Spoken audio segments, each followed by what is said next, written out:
Good evening, night owls, and welcome to Whisper Crowley.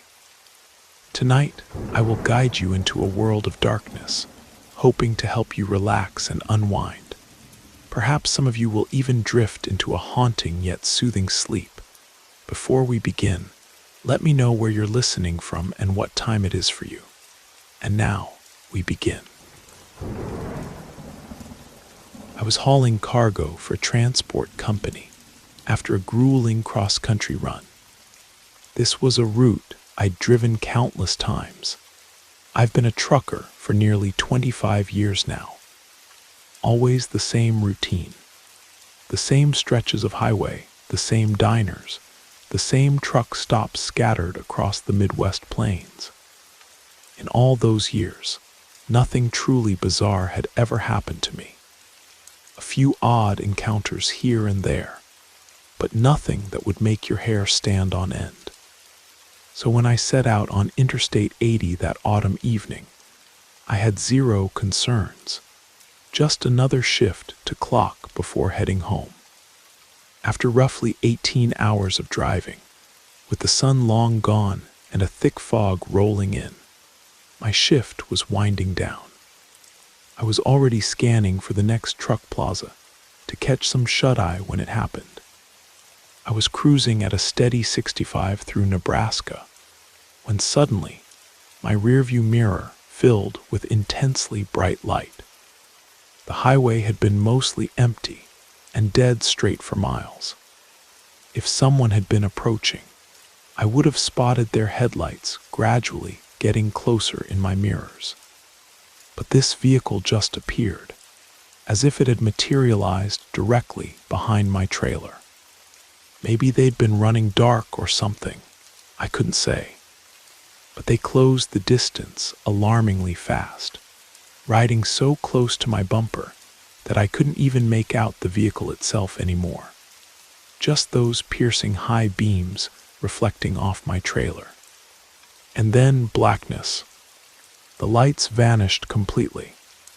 I maintained my speed, constantly checking my mirrors, straining to see if they were still there.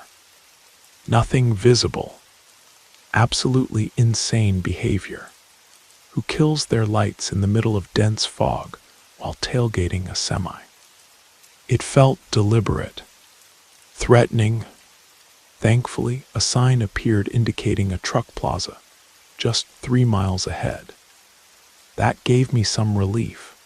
I figured I could escape whatever this was soon enough. I didn't want to jump to conclusions, but with 25 years on the road, you develop a sixth sense. Lone trucker, remote stretch of highway, middle of the night. It had all the markers of a potential heist, or worse. For those final 3 miles, I saw no trace of the mystery vehicle. I remained tense, visibility compromised by the thickening fog, but started to relax slightly as I approached the plaza.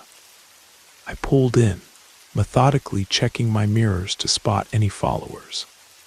Between the fog and minimal lighting, it was nearly impossible to be certain.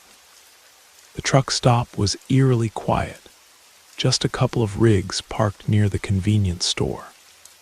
I positioned my truck in the center of the lot and sat for several minutes, organizing my logbook and checking notifications, before finally cracking open my door to inspect around the trailer. Within moments, the cold mist had soaked through my flannel, but as far as I could tell, I hadn't been followed. I locked up again and felt my shoulders drop with relief. I grabbed my pillow and blanket from the passenger seat, secured the doors, killed the engine, and tried to get some rest. The soft patter of condensation on the metal roof was soothing, drowning out the occasional sound of passing vehicles on the distant highway. I drifted off quickly. When I woke, it seemed like only minutes had passed. The world outside remained shrouded in darkness. The fog had thickened into something almost solid, limiting visibility to mere feet. before I could even reach for my glasses to check the time. A heavy thud reverberated through the cab. My eyes snapped open fully, hand instinctively reaching for the door handle, pulling it to peek toward the rear of my trailer. Through the swirling mist, I could barely make out the silhouette of a dark SUV with its lights off and 3 figures moving around it. My heart hammered against my ribs. I hesitated, debating whether to step out and confront them. That's when my cab door slammed shut against my back. Someone outside had forcefully pushed it closed. A tall figure stood by my door, gesturing for me to stay inside. His right hand remained buried in his jacket pocket, while 2 other men worked at the back of my trailer. I was completely powerless. I felt the truck subtly rocking as I sat frozen. The man watching me through the window without breaking his stare for even a second. This standoff continued for what felt like an eternity, probably 5 or 6 minutes in reality, before they suddenly sprinted back to their vehicle and disappeared. I remained paralyzed with shock, watching their taillights vanish into the fog. With trembling hands, I called the highway patrol and filed a report. We never discovered who they were. 3 days later, when I finally reached my destination in Pennsylvania, the receiving warehouse made a surprising discovery. Hidden among my legitimate cargo of electronics were 3 sealed crates that weren't on any manifest. The authorities were called immediately. I only know one thing for certain. If I hadn't trusted my instincts and had stepped outside when I first spotted them, things could have ended very differently. Sometimes the most important cargo you're protecting is your own life.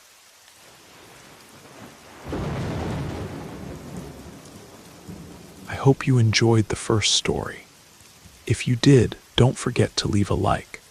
But if I didn't do my job well, feel free to give it a thumbs down. Either way, drop a comment and let us know where you're listening from and what time it is for you. Now, let's continue. I'd gotten home from my shift at the diner around midnight, exhausted but too wired to sleep. My cabin sits on the edge of Lake Michigan, isolated from neighbors by a 1/4 mile of dense forest on either side. I love it here during summer, but October brings violent thunderstorms that make the wooden structure creak and groan like it's talking to itself. That night, the forecast called for one of the worst storms of the season. I had settled into my recliner with a book and a mug of chamomile tea, listening to the rain hammer against the roof. The wind howled through the pines, making them bend and sway like dancers. I've always been a bit jumpy during storms, but there was something about this one that felt different. Around 1 in the morning, I heard a distinct thud from downstairs, like something heavy had been set down on the hardwood floor. My cabin is small, 2 floors with an open layout, and sounds travel easily. I tried to convince myself it was just the house settling, but the hairs on my arms stood up. I set my book down and crept to the staircase, listening. Nothing but the rain and thunder. Telling myself I was being paranoid, I went to the kitchen to refill my mug. Everything looked normal, dishes in the sink from dinner. My jacket hung by the door, nothing disturbed. I had just started back upstairs when I heard the unmistakable sound of my grandmother's antique music box being wound up. It sits on the mantel in my living room, and I know that sound intimately, the tiny metal gears clicking as the key turns. It's not something that happens on its own. My blood turned to ice. That music box was a family heirloom, heavy brass with intricate engravings. It doesn't fall or move easily, and it certainly doesn't wind itself up. I stood frozen on the third step, my knuckles white around the banister. The tinny melody began to play, Clair de Lune, the notes discordant and eerie against the backdrop of the storm. I descended the stairs slowly, step by step, my heart hammering in my chest. When I reached the living room, the music had stopped. The box sat on the floor in the middle of the room, not on the mantel where it belonged. I told myself there had to be an explanation. Maybe the vibrations from the thunder had somehow knocked it down. But deep down, I knew that didn't make sense. The music box had been wound and played. It needed a human hand to do that. I searched the entire first floor with shaking hands, checking closets and behind furniture, but found nothing disturbed. I even checked the locks on all the doors and windows, secure. Back upstairs, I turned off my reading lamp and sat in the dark, straining to hear anything unusual beneath the storm. I sat like that for nearly an hour, jumping at every crack of thunder, before finally beginning to doubt myself. Maybe I was more tired than I thought. Maybe the wind really had somehow knocked the music box down, in just the right way. Then I heard it, the sound of water dripping, steady and rhythmic, coming from somewhere inside the house. Not the random patter of rain, but a consistent drip. Drip, drip. I opened my bedroom door and followed the sound down the hallway toward the back of the house. It grew louder as I approached the door to my home office. I rarely used that room except during tax season, and it might have been weeks since I'd last been inside. When I pushed the door open, a blast of cold air hit me. The window was wide open, rain pouring in across my desk and computer, soaking papers and books. A puddle had formed on the hardwood floor, spreading toward the hallway. I rushed to close it, cursing myself for allegedly leaving it open, though I was certain I hadn't been in this room for at least 2 weeks. As I wrestled with the window against the wind, I noticed the screen was missing entirely. Not damaged or pushed out, completely gone. That's when I saw the muddy boot print on the windowsill. My entire body went rigid. Someone had been in my house, might still be in my house. I backed away from the window, scanning the small office for any place someone could hide. The closet door was slightly ajar. I needed my phone, which I'd left charging on my nightstand. I had 2 choices: try to get to my phone or get out of the house immediately. I crept to the kitchen as quietly as possible and grabbed my car keys from the hook by the refrigerator. The storm was raging outside, but I'd rather be soaked than dead. I started inching my way through the living room toward the front door, praying the old floorboards wouldn't give me away. I was halfway there when I heard heavy footsteps above me. Someone was running across the upstairs hallway, directly toward the staircase. My heart nearly exploded in my chest as I sprinted for the door, fumbling with the deadbolt as the footsteps thundered down the stairs. I burst outside into the driving rain, not even bothering to close the door behind me.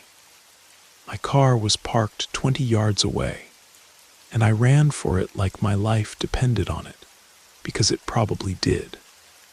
I could hear footsteps on the porch behind me as I threw myself into the driver's seat, my shaking hands jamming the key into the ignition. The engine roared to life, just as a dark figure appeared in my headlights. I slammed the car into reverse, tires spinning in the mud before catching. I didn't look back as I sped down the long driveway and onto the main road, using the car's Bluetooth to call 911. When the sheriff's department arrived at my cabin 45 minutes later, they found no one. A thorough search revealed that someone had not only entered through the office window, but had apparently been living in my attic for several days. They found a sleeping bag, food wrappers, and most disturbingly, photographs of me coming and going from my own home. The investigation determined that the vibrations from the intruder moving around in the attic had likely caused the music box to fall. The sheriff believed the person had been studying my routine, waiting for the perfect opportunity, a stormy night when I might dismiss strange sounds as just the weather. They never caught whoever it was. The boot prints were too waterlogged to get a good cast, and the rain had washed away any other evidence. Sometimes I wonder what would have happened if I'd gone back upstairs for my phone, instead of heading straight for the door. I sold the cabin 3 months later. I couldn't sleep there anymore, knowing someone had been watching me, hiding in my own home, waiting. Even now, years later, in my apartment in the city with triple locks and a security system, I sometimes wake up at night during storms, listening for footsteps that aren't there, wondering if I'm truly alone.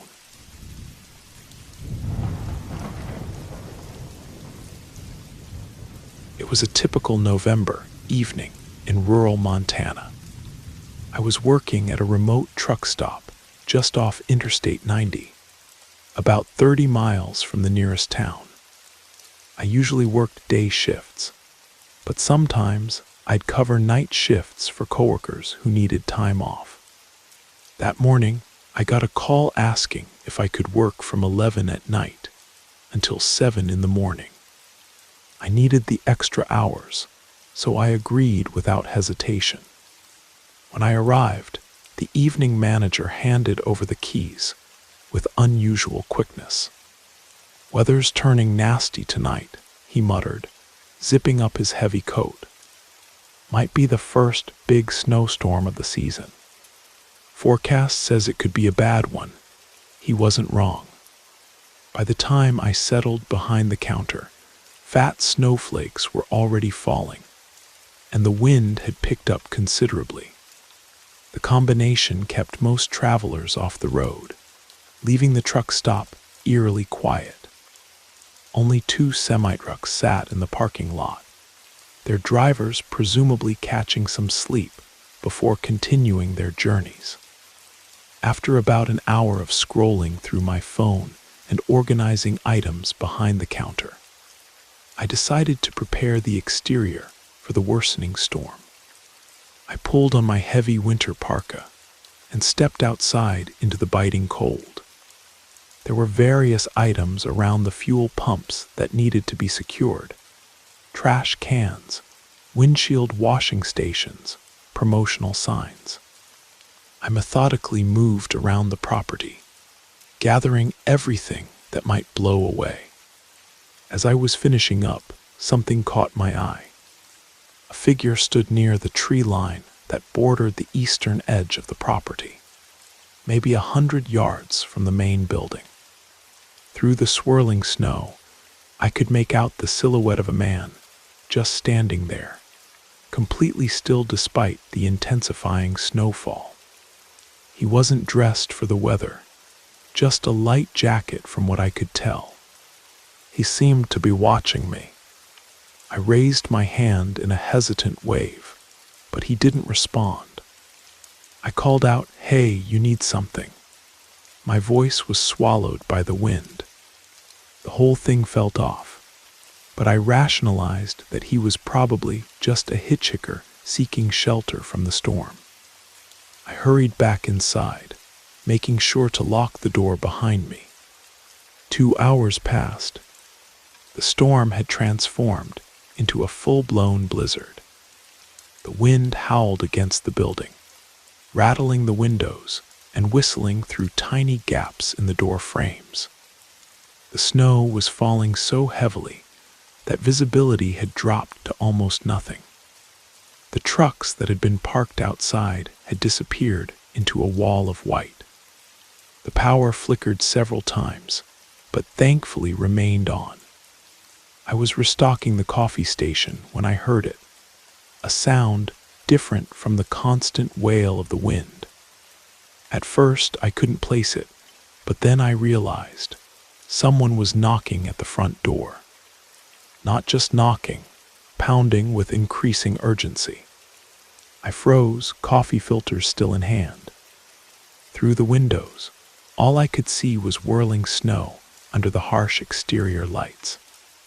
But as I moved closer to the entrance, a dark shape materialized. A person standing outside, fist raised against the glass, looking directly at me. It was the man from the tree line. I was sure of it. My first instinct was caution. But this was Montana in November during a blizzard. Turning someone away in these conditions could be a death sentence. I approached the door slowly and called through the glass, "What do you need?" His response was muffled by the storm, but his gestures were clear enough. He wanted to come inside. After a moment's hesitation, I unlocked the door. The wind immediately tore it from my grip, slamming it against the wall as snow and frigid air rushed in. The man slipped inside quickly, and I struggled to force the door closed and locked again. He stood dripping in the entrance, completely soaked, his thin jacket crusted with ice and snow. Water pooled around his boots on the linoleum floor. He wore no hat or gloves, and his hands were an angry red from exposure. But something else caught my attention. There were dark stains on his sleeves that didn't look like water or mud. Without saying a word, he began pacing back and forth across the small lobby area. I recognized him immediately as the same man I'd seen by the tree line. Had he been out there all this time? It had been more than 2 hours in rapidly deteriorating conditions. No one could survive that exposure without proper clothing. "Sir, are you okay? Do you need medical attention?" I asked, keeping the counter between us. He didn't answer. He just continued pacing, his eyes vacant, yet somehow intense, never focusing on any one thing for more than a second. His movements were mechanical, almost rhythmic, 5 steps one way turn, 5 steps back. After several minutes of watching his disturbing behavior, I began to feel deeply uneasy. I slowly reached for the phone behind the counter, planning to call the sheriff's department. The closest deputy was probably 30 minutes away in good weather, but at least someone would know about my situation. The moment my fingers touched the receiver, the man's head snapped toward me. His eyes, previously unfocused, locked onto mine with shocking clarity. "Don't," he said, his voice unexpectedly deep and steady. That single word froze me in place. It wasn't just the word itself, but the way he said it, not as a plea or even a threat, but as an absolute command that expected complete obedience. I carefully withdrew my hand from the phone. "Okay," I said, trying to keep my voice level. "I just thought you might need help. You've been out in the cold for a long time." He held my gaze for several more seconds, then resumed his pacing as if nothing had happened. Back and forth, back and forth. The only sounds were his wet boots squeaking against the floor and the howling wind outside. I assessed my options. Running was out of the question. Even if I made it to my car, the roads were likely impassable by now. Using the phone, while he was watching seemed too risky. The truck drivers sleeping in their rigs were too far away to hear me if I shouted, and I couldn't leave the building to reach them. I decided my safest bet was to wait. Wait for him to leave. Wait for the truck drivers to come in for coffee. Wait for the storm to ease. Just wait for something to change. So I stood there, barely breathing, watching this stranger pace across our small truck stop lobby while the blizzard raged outside. Nearly 45 minutes passed this way. Finally, he stopped pacing and turned to face me fully. Something had changed in his expression.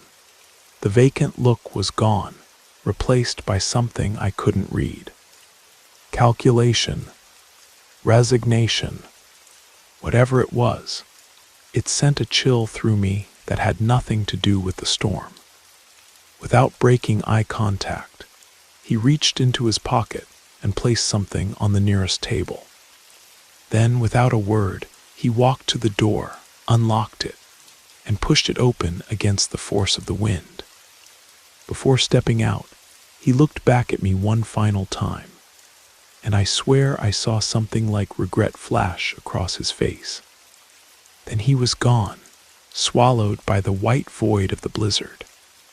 I waited 5 full minutes before moving, half expecting him to return. When he didn't, I rushed to the phone and called the sheriff's department. The dispatcher said they'd send someone as soon as the roads were passable, but it might be hours. Only after hanging up did I approach the table to see what he had left behind. It was a woman's wallet, soaked through, but still containing ID, credit cards, and a small photo of 2 smiling children. The name on the driver's license was unfamiliar to me. 2 days later, after the storm had cleared, I learned that a car had been found buried in a snowdrift about 5 miles east of the truck stop. Inside was the body of a woman, apparently the victim of a carjacking gone wrong. She had been traveling alone on the interstate when the storm hit. The man was never found, despite an extensive search. Sometimes I wonder if he was even real, or if my mind conjured him up during those long, isolated hours. But then I remember those stains on his sleeves, his ice-burned hands, and that wallet on the table, and the way his eyes had locked onto mine when he said that single word, "Don't." I quit my job at the truck stop the following week. I couldn't bear to work another night shift alone. Even now, years later, whenever it starts to snow heavily, I make sure all my doors are locked and I stay away from the windows. Some part of me is still waiting to see a figure standing outside in the storm, watching and waiting for me to let my guard down.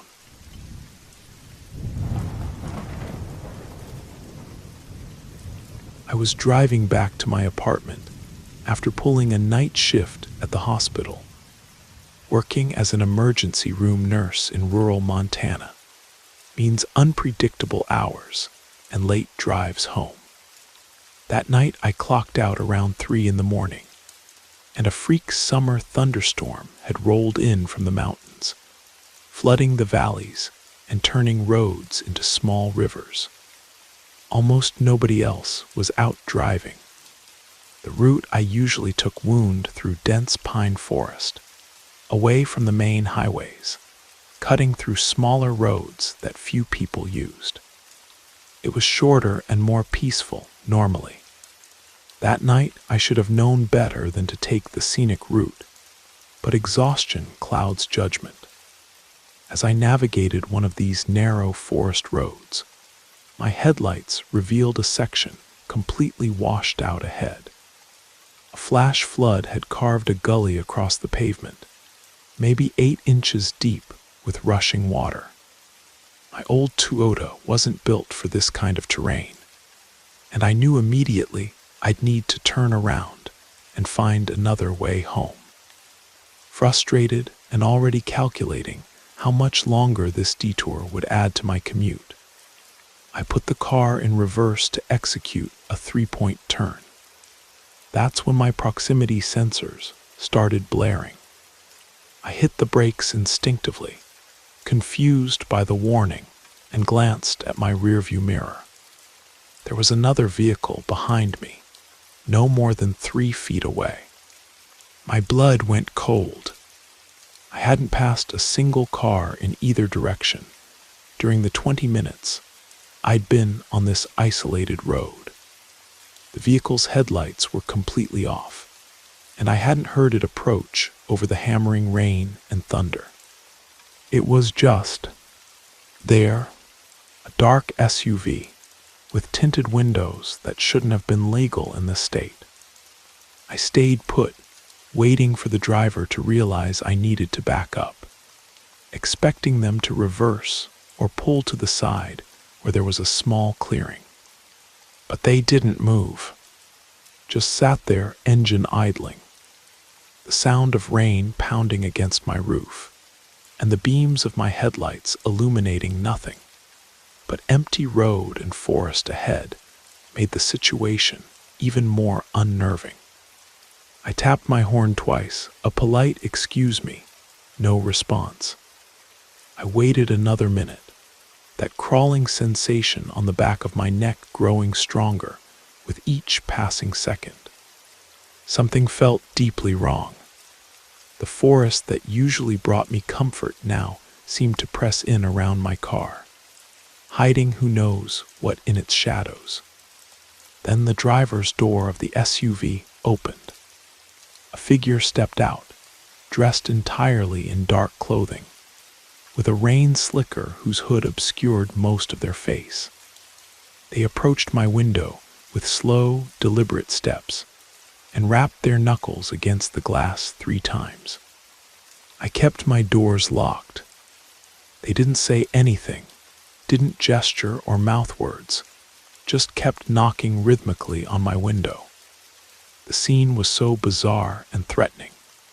This silent figure, standing in the pouring rain on an empty forest road at 3 in the morning. I wondered if they might be intoxicated or lost. I shifted into drive and eased my car forward slightly, careful not to advance into the washed-out section. But the figure moved with me, staying right beside my window. By now I was nearly convinced they were under the influence of something, the darkened headlights, the strange behavior. But I still kept my doors locked and windows up. Then something happened that sent ice through my veins. There was a knock on the passenger side window. Another figure, dressed identically to the first, stood there. Behind them, I could make out a third person approaching from the trees. My heart hammered so hard I could feel it in my throat. For a moment I froze, but training kicked in, the same instinct that helps me make quick decisions in the ER. There was no more time for hesitation. I cranked the wheel hard and punched the gas, taking my chances with the washout. For several terrifying seconds, I felt the car losing traction, the tires spinning as water rushed around them. I was certain I'd driven too far into the gully and would be stranded, but miraculously the wheels caught, and I surged forward. In my mirror, I saw all 3 figures now standing in the middle of the road, watching my taillights. They made no attempt to return to their vehicle or pursue me. Somehow that was even more disturbing. I didn't slow down until I reached the highway, where I immediately called the sheriff's department on my hands-free. Later that morning, deputies went out to investigate and found the SUV still parked by the washout, but no sign of the 3 individuals. They ran the plates and discovered the vehicle had been stolen from a dealership in Idaho 2 weeks earlier. The deputies increased patrols on that road for several weeks afterward, but nothing similar was ever reported. To this day, I don't know what those people intended, or how close I came to becoming another missing persons statistic. One thing's for certain, I never take the forest road home anymore, no matter how tired I am or how much longer the main highway takes. Sometimes when it rains heavily at night, I still find myself checking my rearview mirror more often than necessary, looking for headlights that aren't there.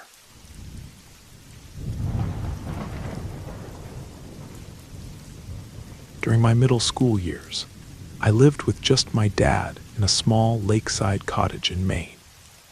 Our area experienced only two types of weather: crisp, bone-chilling cold or fierce nor'easters that would batter our little home for days on end. Despite what most kids might think, I absolutely loved the storms. The hypnotic patter of rain against the windows and the distant rumble of thunder across the water always helped me focus and unwind after school. Winter through spring, we'd have periods where storms would roll in from the Atlantic almost continuously. One particularly memorable evening in late March, I was deeply immersed in a science project at my desk, which was positioned beneath a large bay window overlooking our backyard and the dark waters of the lake beyond. The rain was coming down in sheets, transforming our yard into a miniature swamp, the wind howling through the pines that surrounded our property. I was so focused on my project, building a miniature weather station, ironically enough, that I almost missed the movement at the edge of my vision. Something caught my eye, a shadow moving across our backyard near the old boathouse. This was strange for several reasons. First, the rain was absolutely torrential. Second, it was nearly 10 o'clock at night. And third, our property was isolated, surrounded by dense forest on one side and the lake on the other, with the nearest neighbor a quarter-mile down a winding dirt road. I quickly got up and pressed my face against the cold glass, squinting to see better through the darkness and the rivulets of water streaming down the window. I couldn't make out anyone clearly, but I did spot what looked like a flashlight beam bouncing near the boathouse, briefly illuminating the raindrops before disappearing. A chill that had nothing to do with the temperature crept up my spine. I returned to my desk and tried to focus on finishing my project, but felt increasingly uneasy. The cottage had always been my safe haven, but suddenly the creaking of the old timber frame and the rattling windows took on a more sinister quality. I finished my work hastily, packed up my supplies, and headed to bed. Before turning in, I knocked on Dad's workshop door to say goodnight. He was a carpenter who often worked late into the evening on commission pieces. When I got no answer, I cracked the door and saw he had fallen asleep at his workbench, his reading glasses still perched on his nose, surrounded by wood shavings. I didn't have the heart to wake him, so I just closed the door quietly and headed to my room.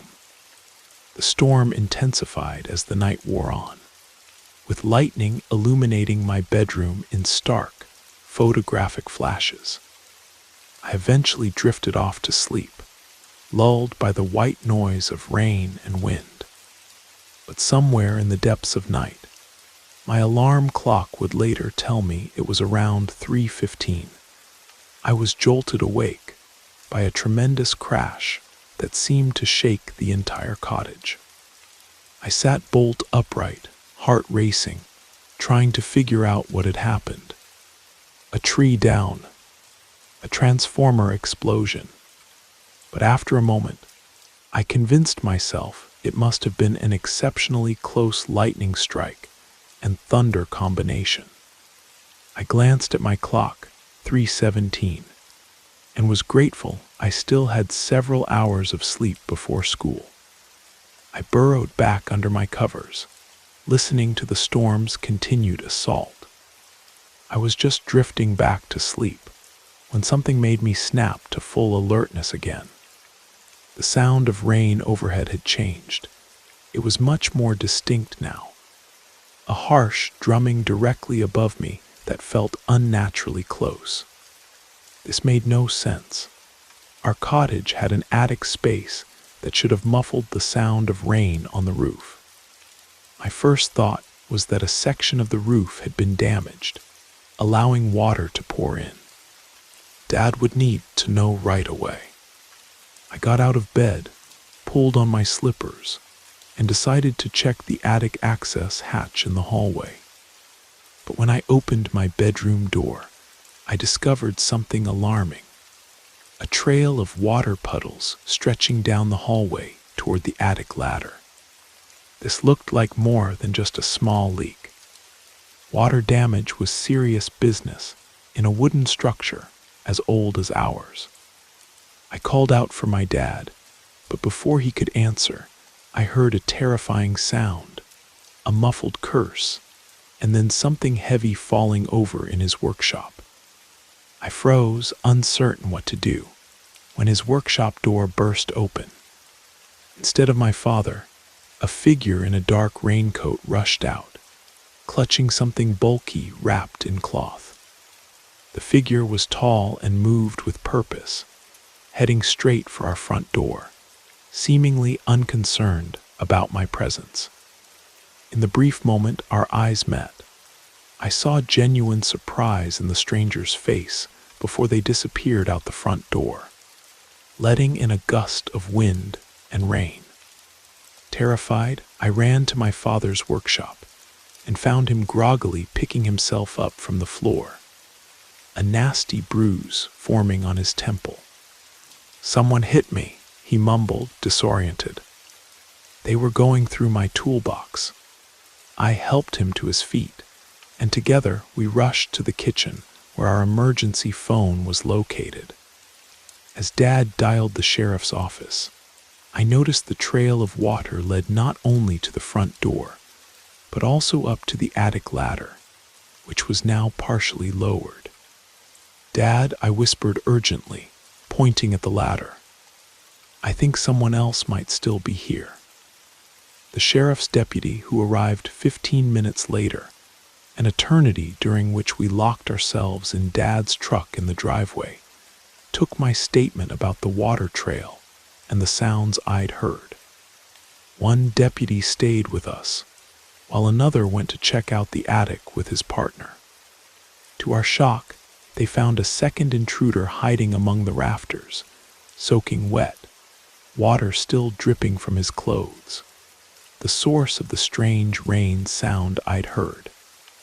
He had a backpack containing several of Dad's specialized hand tools, worth thousands of dollars, along with my mother's old jewelry box that Dad kept as a memento after she passed away.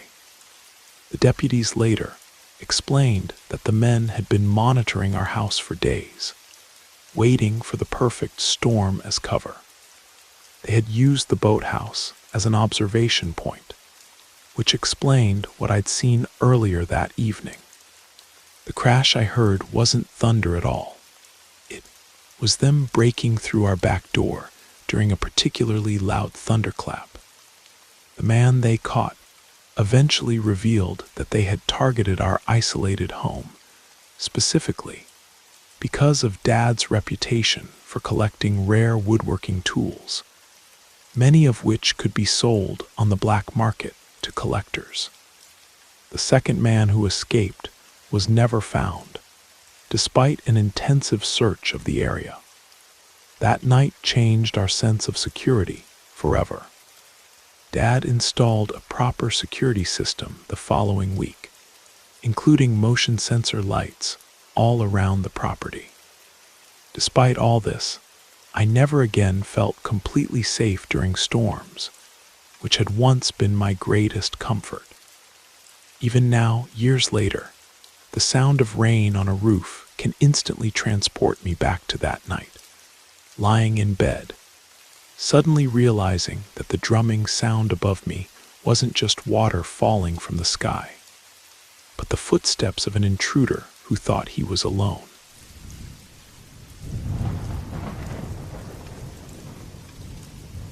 I usually bring along my older sister or my best friend Marcus when I set out on sailing expeditions. But this time, I decided to make the journey solo into the Gulf of Alaska. This was something I'd been eagerly anticipating for months, especially since I planned to spend a week with my cousin, who lived in a small fishing village near Kodiak Island. This would be my longest voyage yet, nearly 400 nautical miles round trip. On the morning of my departure in late September, I meticulously checked that I had everything necessary aboard my 32-foot sloop, the Windward. By sunrise, I was already cutting through the calm waters, expecting the journey to take between 2 and 3 weeks, depending on the notorious Alaskan weather patterns. The forecast called for clear conditions for at least the first 3 days. I couldn't have asked for better sailing weather to start my adventure. I spent that first day enjoying the solitude, watching seabirds dive around the boat, and even spotting a pod of orcas in the distance. As night fell, I set the boat on a steady course and prepared for my first evening at sea. The gentle rocking lulled me into a sense of security I would soon regret. Just before midnight, as I was about to turn in for a few hours of sleep, I noticed lightning on the horizon directly in my path. A quick check of the weather radar confirmed what I feared. An unexpected storm system had formed, moving much faster than seasonal patterns would suggest. I altered course, hoping to skirt around the worst of it, planning to get at least an hour of rest before conditions deteriorated. Within 45 minutes, the storm engulfed me completely. The Windward pitched violently as waves crashed against the hull, and thunder boomed overhead. I huddled in the small cabin, trying to calm my racing heart before things got worse. I decided to rest for just 30 minutes, then reassess, a decision that nearly cost everything. I had barely closed my eyes when a deafening crack jolted me awake. A massive wave had slammed broadside against the boat, and the sheer weight of water made the entire vessel shudder. Before I could fully comprehend what was happening, I heard the most terrifying sound a sailor can hear: water rushing into the cabin. The impact had cracked the hull near the waterline, and my beautiful Windward was taking on water at an alarming rate. Acting purely on instinct and adrenaline, I grabbed my emergency kit containing a life raft and sent a distress signal through my satellite phone. The boat was listing heavily to port as I managed to make it to the deck. The rain came down in sheets, so thick I could barely see my hand in front of my face. I pulled the inflation cord on the life raft and watched as it deployed in seconds, then crawled aboard as the Windward began its descent into the dark depths. The storm continued its merciless assault, and I could only orient myself during brief flashes of lightning. The waves tossed my small raft like a toy, and I clung desperately to the handles, praying the 7-foot swells wouldn't capsize me. After what felt like hours, but was probably only 45 minutes, I noticed something horrifying. One of the air chambers had a manufacturing defect and was slowly deflating. The raft was sinking, and my options were running out. I managed to stay afloat for another 90 minutes before finding myself at the mercy of the sea, relying solely on my life vest. The water temperature was 53 degrees, cold enough to cause hypothermia within hours. I kicked and paddled, trying to generate body heat while scanning the horizon for any sign of rescue. What saved me wasn't the Coast Guard response to my distress call, but pure chance. The waters I'd been traversing were part of a commercial king crab fishing route, and the FV Northern Light was making its way back to harbor ahead of the storm. I still don't understand how they spotted me among the waves and sheeting rain. Perhaps the reflective strips on my vest caught in their searchlights. But suddenly, there were voices calling out and strong arms pulling me from the water. The crew could hardly believe I was alive. The captain later told me they'd only changed course because their radar had picked up unusual debris, the remains of my beloved Windward. They'd expected to find only wreckage, not a survivor. As I sat wrapped in blankets in their galley, shivering but alive, I realized how close I'd come to becoming another statistic, another sailor who underestimated the power of the sea. The journey I'd planned for years was over, but a new appreciation for life had just begun. And though I lost my boat that night, I gained something more valuable: the humbling knowledge that nature always deserves our respect, and that sometimes the bravest decision is knowing when not to sail alone.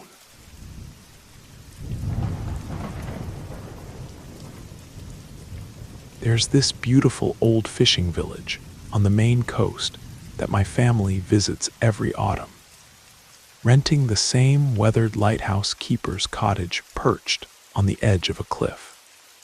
We've made this pilgrimage for as long as I can remember, watching the Atlantic waves crash against the rocks below while breathing in the salt-laden air. But 3 years ago, our annual retreat transformed into what I can only describe as the most terrifying experience of my life. That particular September, a nor'easter had been forecasted, but we decided to make the trip anyway. The first 2 days were miserable. Relentless rain pounded against the cottage windows, and thick fog obscured the ocean view we'd paid extra for. We were trapped inside, playing board games by lamplight since the power kept flickering, the cottage's ancient generator humming ominously in the background. On our third and final night, we were granted a brief reprieve. The clouds parted just enough to reveal a blood-red sunset, and we seized the opportunity to explore the rocky beach below.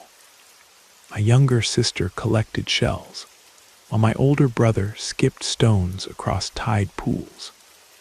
Mom took photographs of the lighthouse silhouetted against the darkening sky, and Dad built a small driftwood fire where we roasted marshmallows.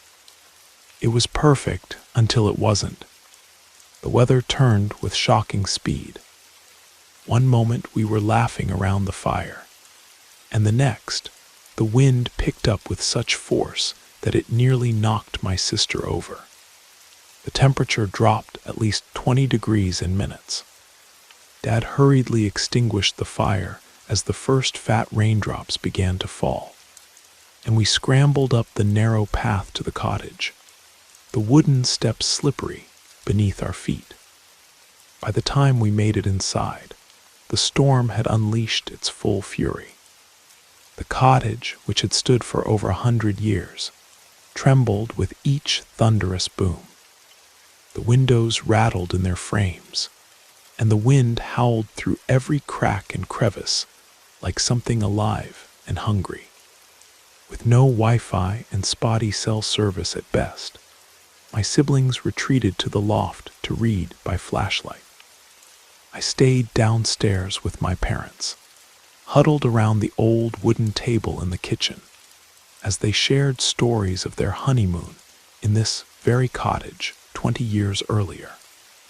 Dad was in the middle of a story about how he'd nearly been swept out to sea when he suddenly stopped mid-sentence, his eyes fixed on something through the kitchen window, his expression changing in a way I'd never seen before. Without taking his gaze from whatever had captured his attention, he quietly asked me to check on my siblings and told Mom to make sure all the doors were locked. When I stood up, I saw what he was looking at: a lone figure standing on the cliff's edge, absolutely drenched, staring directly at our cottage. Even through the rain-streaked glass and the darkness, I could feel their eyes fixed on us. My blood ran cold. I rushed upstairs to find my siblings both sound asleep, their books open beside them. The momentary relief I felt vanished instantly when I heard 3 distinct knocks on our front door, not frantic or aggressive, but deliberate and measured, which somehow made them more unsettling. I crept halfway down the stairs, just far enough to see Dad approach the door. He didn't open it, just called out, "Who's there?" A voice, unnervingly calm despite the raging storm, responded, "I've been watching your family from the village. You all seem like good people. I thought I might come in to escape the rain for a while. Sorry to intrude, but it's treacherous out here tonight." Something about the phrasing, "watching your family," sent chills down my spine. We hadn't been to the village yet this trip. Dad, ever diplomatic, explained that he was sorry but couldn't let a stranger in, especially with children in the house. Nothing personal, he added, but surely they understood. The silence that followed lasted only seconds before it was shattered, not by thunder, but by the sound of a body throwing itself against our door with shocking force. The entire frame shuddered. The stranger's voice transformed, becoming something guttural and enraged as they demanded entry. I said, "Let me in. I've been watching you 4 days. I deserve to be warm too." Dad's voice remained steady as he told the person to leave immediately or he'd call the Coast Guard. Mom was already on the phone, though the call wouldn't go through, no signal. My siblings were awake now, my sister clutching my brother's arm with wide, frightened eyes. Finally, we heard footsteps retreating down the wooden porch steps. Dad waited several minutes before cautiously approaching the window, lifting the corner of the curtain to check if the stranger had truly gone. What he saw made him step back so quickly he knocked over a chair. The stranger stood at the edge of our property, now illuminated by security lights triggered by their movement.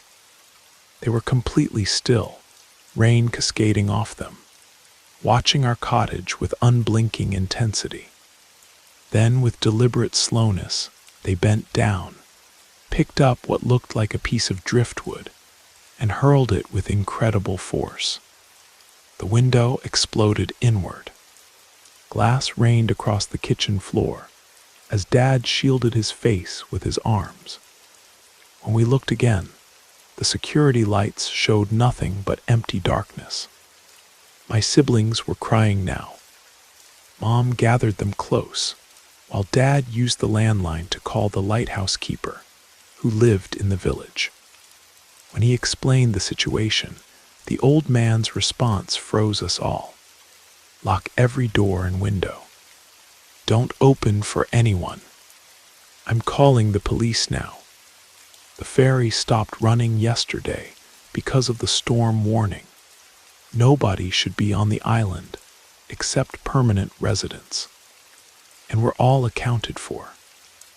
We spent that night huddled in the center of the cottage, away from all windows, listening to every creak and groan of the old building, unable to distinguish between the sounds of the storm and what might be someone trying to find a way in. The longest night of my life finally ended when dawn broke, and the police boat managed to reach the island. They found nothing. No footprints washed away by the rain, they said. No evidence of who might have been there. Just the broken window and our terrified family. We were escorted back to the mainland that morning, our vacation cut short. We haven't returned to the lighthouse keeper's cottage since then. Some family traditions aren't worth preserving. But sometimes, on stormy nights when the wind howls just right, I swear I can hear deliberate knocking at my bedroom door, 3 distinct, measured knocks. And I wonder if whatever was out there that night is still watching, still waiting for someone to let it in.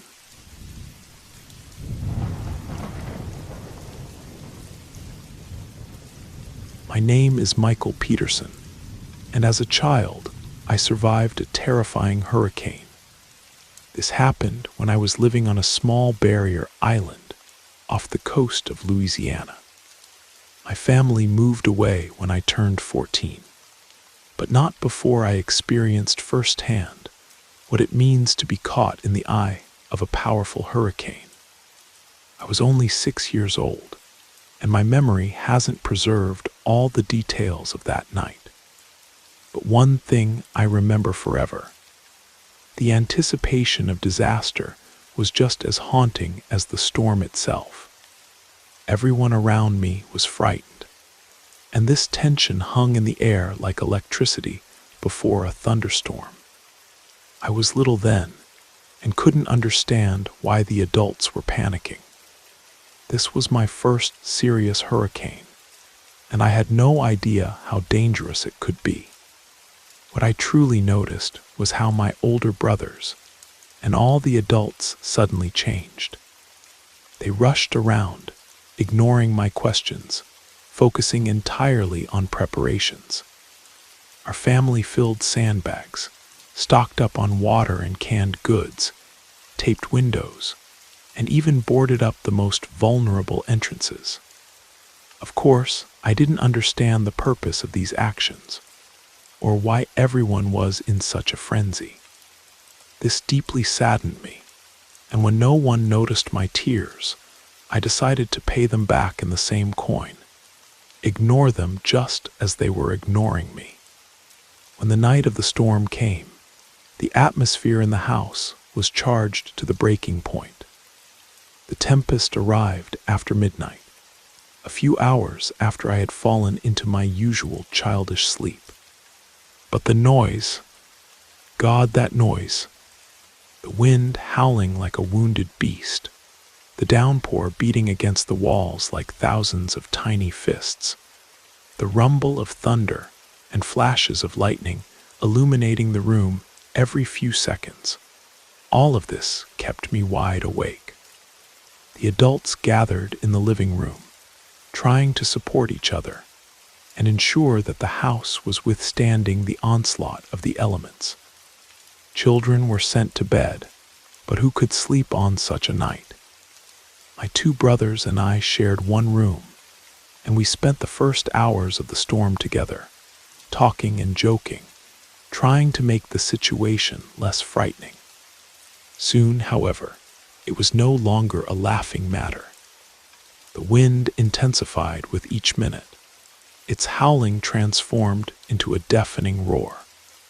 The crack of trees and whistling of air through the cracks frightened even the oldest among us, while the younger children simply fell silent with fear. I remember hiding under the blanket, eyes tightly shut, praying that our house wouldn't be torn to pieces. What I didn't know then, we were located far enough from the shoreline to not worry about a direct hit from the storm surge. But flooding from the downpour and the destructive force of the wind still remained a serious threat.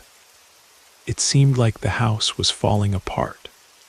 Something constantly thundered against the walls, debris flew around, the wind howled through every crack. I held tightly to my blanket, though I understood it wouldn't protect me from real danger. Yet the biggest shock came unexpectedly. My blanket suddenly began to get wet. It happened in a flash. Just a moment ago I was dry, and after a deafening crack, rain poured directly onto my bed. I threw off the blanket and saw a real horror. The window above my bed, which my father had boarded up, was partially destroyed. Although the boards prevented glass from falling on me, they couldn't stop the water. Within minutes, my bed transformed into a lake, and the blanket became heavy with water and covered with tiny glass fragments. I climbed down to the floor, feeling a childish resentment toward my family and even toward God Himself. Sitting in the corner, I watched the storm through the gaps between the boards. The rain flew almost horizontally, carrying branches, leaves, and even pieces of other people's roofs. The wind continued to mercilessly attack our house, making the walls tremble. Suddenly, I noticed that one of the boards on the window began to sway under the gusts of wind. Then a second one started to move. After a few minutes, one board simply flew off, swallowed by the darkness of the night. A hole formed in the wall of our house, and I was sure that now we would all perish. When the second board also tore away, my certainty in the imminent catastrophe only strengthened. But then something amazing and eerie happened simultaneously. Suddenly, everything stopped. The wind died down, the rain ceased, and an unnatural silence prevailed around us. This was the calm I had been dreaming of throughout the night. I felt enormous relief, believing that the storm had finally ended and everything would be all right. I didn't wake my brothers, if they were sleeping at all. Instead, I was overcome with childish curiosity. I wanted to go outside and experience this blessed silence for myself. Jumping from my wet bed, I squeezed through the opening in the window. Of course, I could have gone out through the front door, but the possibility of crawling through a secret passage in the window was too tempting for a 6-year-old boy. Finding myself outside, I experienced the strangest feeling of my life. It was almost completely dark around me. The electricity was out across the entire island, and the water already reached my ankles. Wherever I stepped, there were puddles or actual streams of water. Although it was a summer night, the air was strangely cool and still, without a breath of wind. The most amazing thing was the sky. Directly above me, stars shone, bright and clear, as if someone had washed them with rain. But at the edges of my field of vision, the sky remained black and threatening. I saw the moon begin to rise, not above the horizon, but above a strange dark wall that surrounded us on all sides. It was a half-moon, bright and eerie in its beauty. I stood in the water, mesmerized by this spectacle, watching as the faint moonlight illuminated the ruins around me. Bodies of fallen trees, torn off roofs, flooded streets. Everything looked like the aftermath of the apocalypse. But in all this, there was a surrealistic beauty, inaccessible to the understanding of adults. My contemplation was suddenly interrupted by my mother, who grabbed my shoulder with a scream and dragged me back into the house. I protested, "Mom, it's over. The storm is gone." But her response made my heart freeze. "No, son, this isn't the end. We're in the eye of the hurricane. This is just a short respite. We're in the very center of the storm, and soon its second half will come even stronger than the first." She didn't explain anything more, just forced me to return to the house. My brothers, who had earlier been sleeping in our shared room, now sat in the living room with the rest of the family. It turned out that my older brother had seen me climb out through the window and told our mother about it, though later he confessed to me that he himself had looked through that same window for a few minutes, enchanted by the unnatural calm. The second half of the hurricane came suddenly, like the crack of a whip. The wind returned with double force, now blowing from the opposite direction. Our house creaked and groaned under its onslaught, as if alive.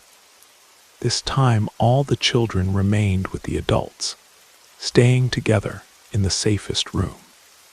My father and uncle tried to reinforce the windows with additional furniture, while my mother kept us close to her, whispering prayers. I was allowed to stay with everyone, instead of returning to the half-destroyed room. I sat wrapped in a dry sheet, listening as the adults discussed possible scenarios. For the first time, I heard the words Category 4 and understood that this was something truly serious. There was no electricity, and the only sources of light were candles and an old battery-powered lantern, casting ghostly shadows on the walls. Around 3 a.m, the worst happened. Part of the roof above the kitchen couldn't withstand and was torn off by a powerful gust of wind. The sound was like a bomb explosion. Water poured inside, flooding the floor. The adults acted quickly, moving us children to the room furthest from the damage, while they tried to somehow cover the hole with improvised means. I don't remember when I fell asleep, but I woke up in the morning. Silence reigned once again, but this time it was real. The sun shone brightly, as if nothing had happened. When the adults allowed us to go outside, I couldn't believe my eyes.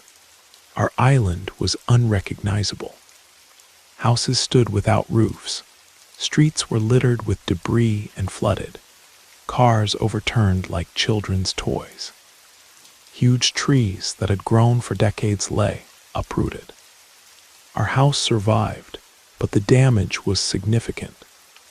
The roof above the kitchen was completely gone, windows broken, walls soaked with water.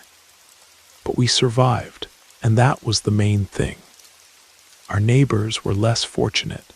Some lost their homes completely. Now, many years later, living far from that island, I still wake up at the slightest sound of wind at night. I don't remember many events from my life at 6 years old, but that night remains one of the brightest memories of my childhood. It taught me respect for the forces of nature and showed how small and vulnerable we are before their greatness. And one more thing, every time I see a clear starry sky with a bright half-moon, I involuntarily search with my eyes for the dark wall of clouds on the horizon. A part of me is always ready for the merciless wind to raise its voice again.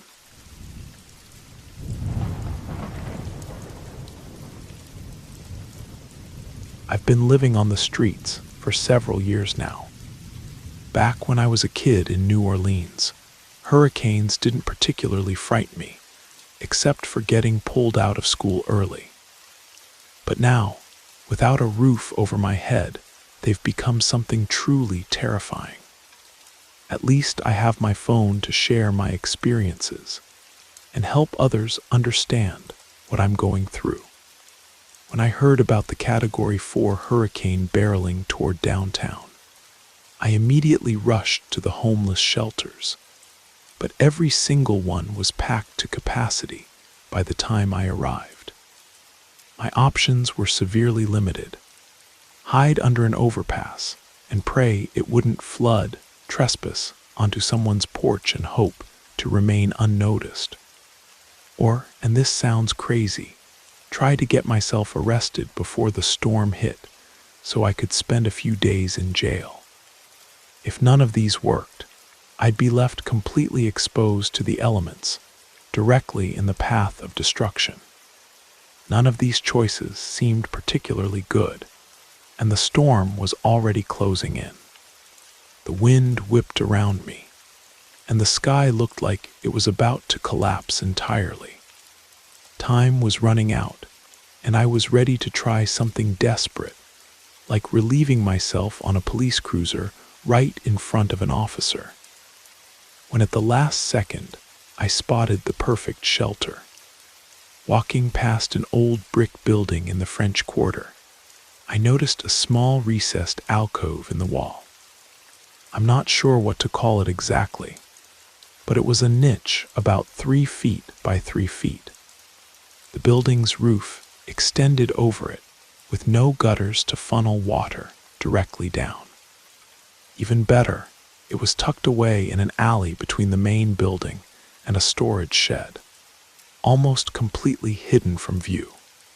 The best part, it sat on an elevated section of street, so flooding wouldn't be an immediate concern. I might get drenched with splashback, but it was infinitely better than being fully exposed. Nobody had claimed this spot, so I laid my jacket down, arranged my few possessions, and settled in. It was tight, but surprisingly manageable. I pulled out a paperback novel I'd found in a little free library and started reading as the rain intensified. Before long, I realized I was effectively trapped there.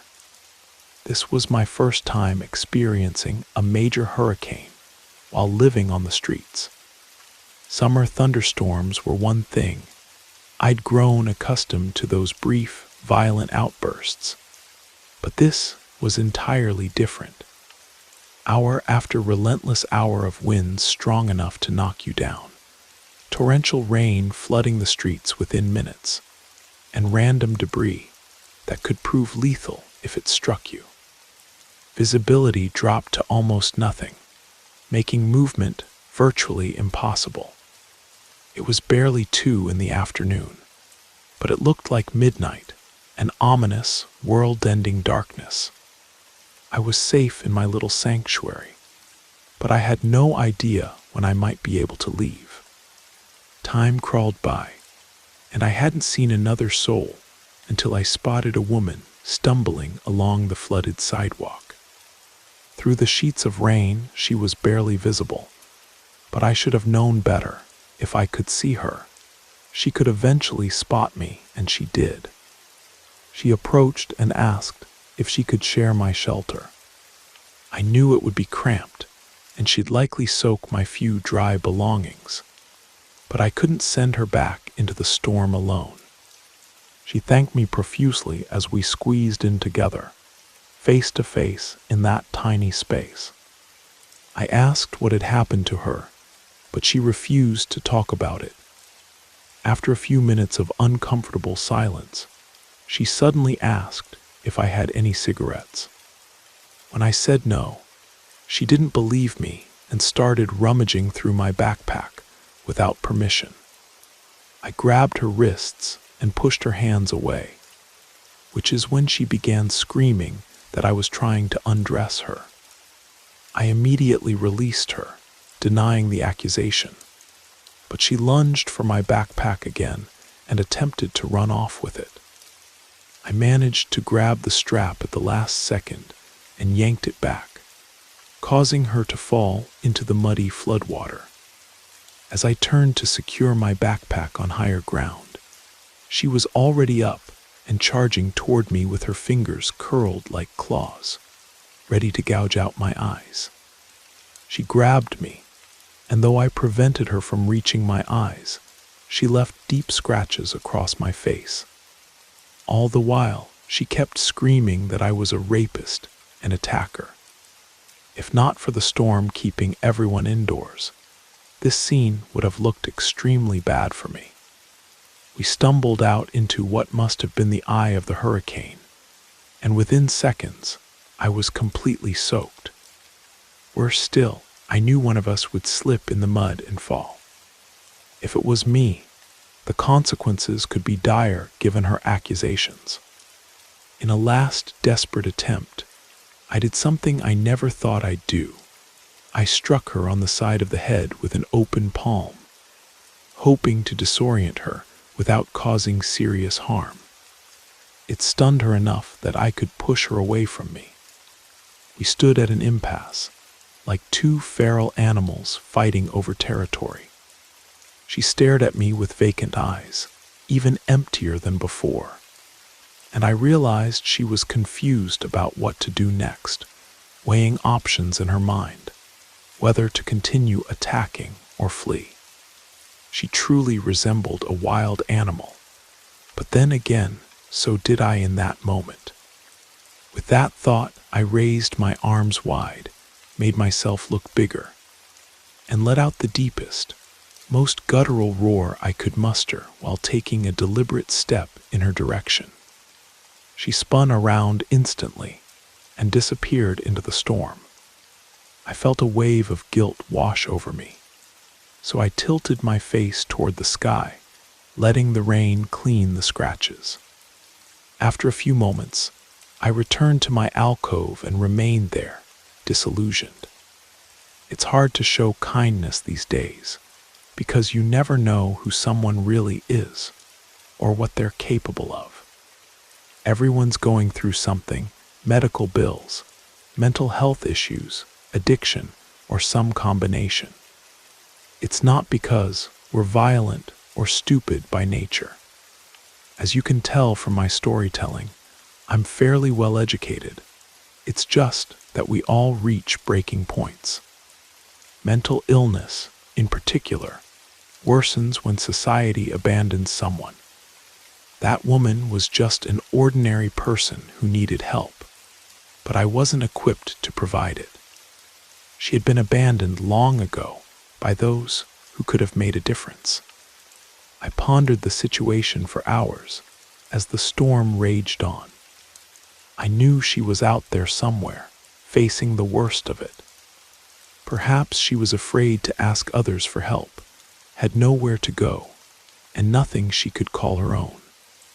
3 days later, when the floodwaters finally receded enough for emergency services to reach our area, I learned that several homeless individuals had perished in the storm.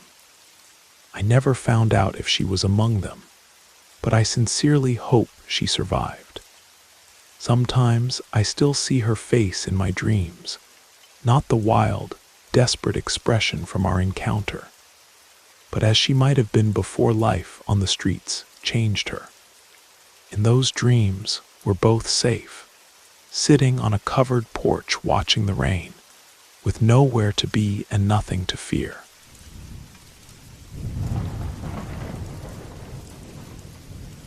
It was 11 at night, and I was making my way home after a grueling double shift at the hospital. The thick fog had settled over the coastal town, shrouding everything in a ghostly veil that my headlights struggled to penetrate.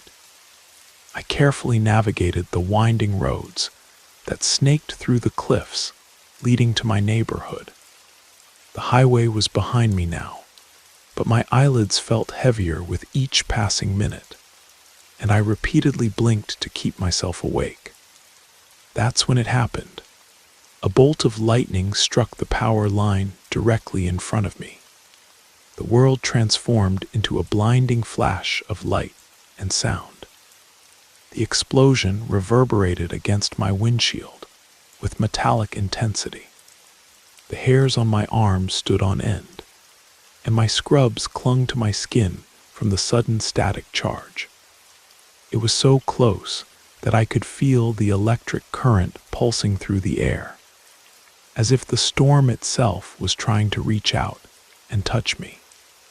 I slammed on the brakes, causing the car to skid slightly on the slick road before coming to a stop. The brilliant light quickly faded, but my heart continued to pound uncontrollably in my chest. I sat there on that empty coastal road, trying to regain my composure after the shock. My breathing was ragged, but something felt off. The explosion had been massive, the lightning so close that my nerves were still tingling. My mind struggled to process the unnatural silence. I'd seen lightning before, even from a distance, and thunder always followed, but not tonight. I continued driving cautiously, every nerve on edge. The fog seemed thinner now, but the silence around me grew heavier. My headlights illuminated the wet asphalt ahead, occasionally interrupted by the shimmer of fog swirling in their beams. And then I saw him. At first, he was just a silhouette at the roadside, barely visible through the mist under the flickering streetlight. As I approached, his figure became clearer. A man standing motionless, dressed in an old-fashioned sailor's coat that seemed dry despite the thick fog, his face obscured by what looked like an ancient captain's hat. Something about him made my stomach twist into knots. He wasn't walking or seeking shelter from the damp night. He was simply standing there, gazing at the road, or perhaps watching. I drove past him, gripping the steering wheel tightly, glanced in my rearview mirror, and saw him slightly turn his head, following my car with his gaze. Through the fog, I could make out the faintest gleam of what might have been eyes. The road ahead now seemed darker. Another flash of lightning illuminated the sky, but it was distant and again, eerily silent.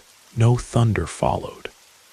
I felt an irrational urge to accelerate, to put distance between myself and this man. I turned onto my street, relieved to see the familiar lamps and rows of Victorian houses, their lights glowing softly through the mist. But as I pulled into my driveway, a chill ran down my spine. At the end of the street, almost invisible in the weak light of the lamp post, stood the same man. I froze, staring at him through my windshield. How had he gotten there so quickly? I had been driving, and he had been on foot. It made no sense. My heart pounded heavily and unevenly, a ringing discomfort in my ears. I locked my car and hurried to the door, my damp shoes squeaking against the wooden porch. The house seemed unnaturally quiet, the only sound being the antique grandfather clock ticking in the hallway, a sound that normally brought comfort, but now seemed to count down to something unknown. I double-checked the lock on the door and peered twice through the curtains. The street was empty. When I turned to switch off the light in the hallway, I noticed movement in the corner of my eye. I spun around sharply, heart racing, but there was nothing there. I tried to calm myself. The day had been long and exhausting, and the close lightning strike had rattled me more than I realized. I decided to go upstairs, take a hot shower, and rest. Halfway up the stairs, I heard a low creak, as if a floorboard in the living room had bent under weight. I froze. The sound had come from downstairs. Slowly, I turned my head to look back down. The darkness below seemed impenetrable, heavier than it should have been. I strained my ears, but could only hear the fog horn from the distant lighthouse echoing across the bay. "Hello," I called out, but no answer came. I stood there, unsure what to do. Every instinct told me to lock myself in my bedroom and call someone. But who? The police. What would I say? That a man I'd seen on the road might have followed me home. It sounded ridiculous. I quickly climbed the remaining stairs and shut my bedroom door. The room felt safe, at least for now. I took my phone, put it on silent mode, and hesitantly dialed the police. And in that moment, a shadow passed across my bedroom window. My breath caught in my throat, and I dropped to the floor. My house had no balcony, and no one could reach the second-floor windows from outside. Yet the shadow moved across the glass, as if someone was there. Terrified, I whispered into the phone, "There's someone outside my house." The police arrived within minutes. I remained locked in my room, clutching a heavy brass lamp as a weapon. When they called up to me, I descended the stairs and opened the door. There he stood. The man was waiting calmly at the edge of my yard, his coat now glistening with moisture from the fog, his hat still hiding his face. The officers shouted for him to stop and get on the ground. He didn't move. One of the officers approached, hand on his holster. That's when the man finally raised his hands and complied. I watched as they arrested him and led him to the patrol car. He slowly turned his head in my direction, just enough for me to catch a glimpse of pale, almost translucent skin and the faintest smile before he disappeared into the back seat. Later, the police informed me they had no explanation for why he was there or what he wanted. He carried no weapons, tools, or anything that might indicate theft or intent to cause harm. More strangely, they found no identification on him. No wallet, no phone, nothing to indicate who he was.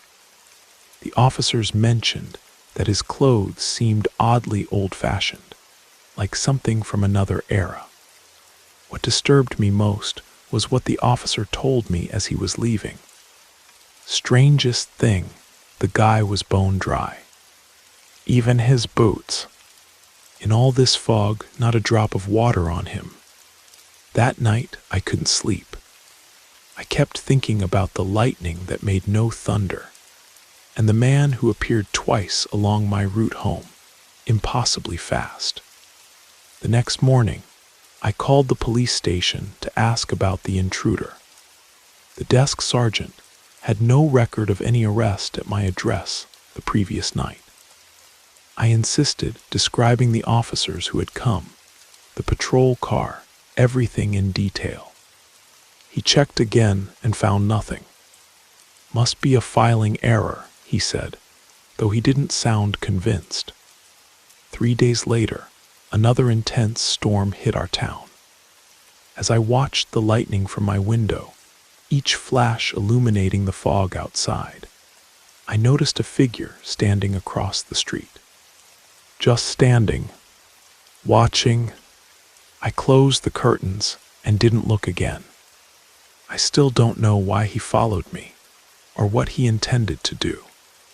Sometimes during storms, I feel like I'm being watched, and I wonder if he's still out there, waiting. And sometimes, in the silence after a lightning strike, I listen for thunder that never comes.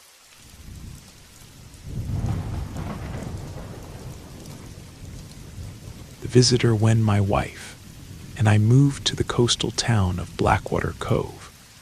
I thought I was already familiar with storms. After all, I had spent years living through the fierce hurricanes of the Gulf Coast, but nothing prepared me for the tempests of this place. They were savage, deafening, and sometimes seemed almost sentient. The storms arrived with eerie predictability from late fall through early spring, as if they operated on a schedule known only to the sea. Arctic winds collided with warm currents from the south, and the jagged cliffs that surrounded our isolated home seemed to attract all this chaos. High above our heads, the sky would darken until mid-afternoon resembled midnight, the lighthouse being barely visible through the dense fog, and then the thunder would begin, followed by lightning that illuminated the churning waves below, and occasionally hail the size of silver dollars. Our retriever, Bourbon, despised these storms. Usually he was fearless and fiercely independent, the type of dog who would chase seagulls into the crashing waves without hesitation. But when thunder started rolling in, He transformed into a shadow of himself, trembling against my legs, his eyes wide with a primal fear I couldn't quite understand. One day during a particularly violent storm, I discovered that brushing him while the thunder roared would calm his nerves. He would stop whimpering and remain still, allowing me to run the brush through his golden coat while he pressed against me. This became our peculiar ritual. He would shake under the antique writing desk I'd inherited from my grandfather, while I brushed his fur, and the windows rattled with each thunderclap. But there was one storm I will never forget. It began on a Tuesday evening in 1973. Seemingly ordinary. Dark clouds gathering over the horizon, wind intensifying, the barometer in our hallway dropping rapidly. I had just finished transcribing notes for my dissertation on local maritime folklore when I stepped onto the wraparound porch to secure the wicker furniture. Bourbon was already pressing against my calves, nudging me with his paw, his silent plea to go back inside. The first lightning bolt struck something nearby, perhaps the old oak at the edge of our property, illuminating the yard with an unnatural bluish-white flash that sent Bourbon racing back into the house. I lingered outside for a few moments longer, captivated by the raw power of nature's display. That's when I noticed a figure standing at the edge of the salt marsh behind our house. At first, I mistook it for one of the twisted driftwood sculptures that local artists sometimes left along the shoreline. But when lightning flashed again, the silhouette became unmistakable. It was a tall figure, unnaturally thin, with a head tilted slightly as if observing me. What struck me most was its stillness, completely motionless despite the gale-force winds that bent the marsh grass around it. I backed away and hurried inside, securing the door behind me. I called for Bourbon, but he was already beneath the writing desk, making a soft keening sound I'd never heard before. I grabbed his brush to soothe him, and he allowed me to groom him while the storm raged outside. My hands were shaking, but the rhythmic motion helped calm my own nerves as much as his. After several minutes, the electricity failed. Our Victorian house was plunged into darkness, except for the sporadic flashes of lightning. I lit the antique hurricane lamps my wife had collected. She was away at a conference in Boston, thankfully spared from whatever was happening, and fetched a flashlight from the kitchen drawer. Bourbon pressed closer, his whimpering growing more urgent. I glanced outside and saw that the figure had vanished. Relief washed over me briefly as I convinced myself it had been a trick of light, or perhaps a weather-beaten scarecrow forgotten by the previous owners. But then I heard the knocking. At first it was faint, almost indistinguishable from the sounds of the storm. I froze, listening intently. The knocking repeated, now louder, more insistent, coming from the back door that led to the marsh. Bourbon growled, a deep, guttural sound I had never heard him make before. "Hello," I called out, my voice thin with anxiety. But there was no response save for another rumble of thunder. I grabbed a fire iron from beside the hearth and approached the back door cautiously. The porch light had failed with the power, but occasional lightning strikes illuminated the deck. Nobody was there. Another loud, deliberate knock, this time at the front door. Panic seized me as I spun around, the iron poker clutched in my sweaty grip. The storm intensified, wind howling through the eaves, while the windows shuddered as if something, or someone, was trying to force entry. I approached the front door and peered through the stained glass panel. Nobody was visible on the porch. Bourbon began barking frantically, his attention fixed on the parlor window. I looked toward the same spot and felt my stomach lurch. The figure was there again, standing just beyond the glass, its outline more defined now. I could make out impossibly elongated arms and a face devoid of features, except for what appeared to be 3 dark hollows where eyes and mouth should be. It didn't move, but I could feel its gaze upon me like a physical weight. "Get away," I shouted, yanking the velvet curtains closed. The next few minutes became a blur. I secured every door and window with trembling hands, drawing curtains and blinds over each glass surface. The figure didn't approach, but its presence felt oppressive, like atmospheric pressure bearing down on the house. Then, as suddenly as it had begun, the storm started to abate.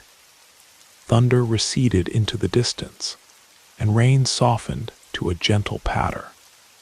I cautiously peeked through the curtains again. The figure was gone. My relief was short-lived.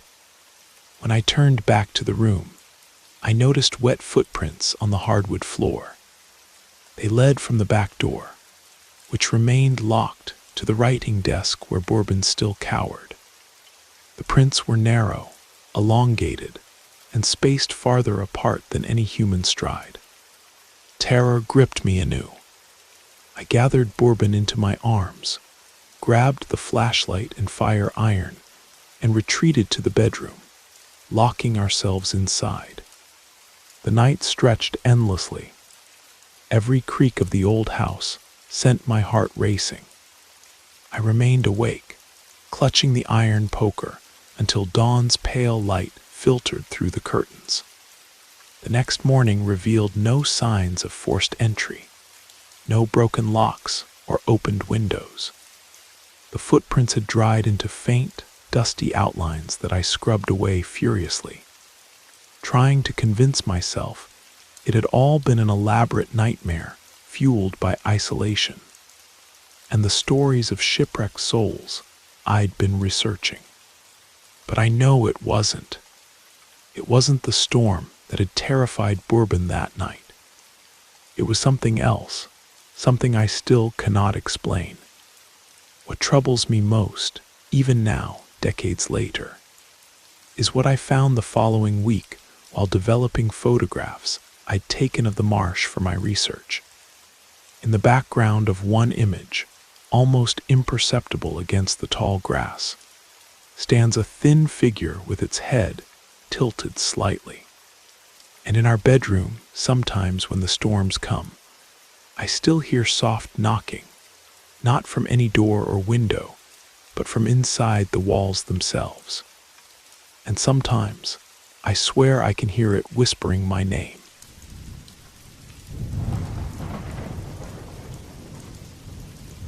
The sky grows darker as the sea wind howls with increasing strength. I methodically check that all the windows are secured. It was 1997, just weeks after I'd purchased the old lighthouse keeper's cottage on the Maine coast.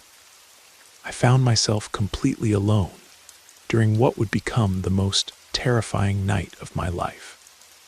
A nor'easter was approaching, and the local news stations were broadcasting urgent warnings to residents along the coastline.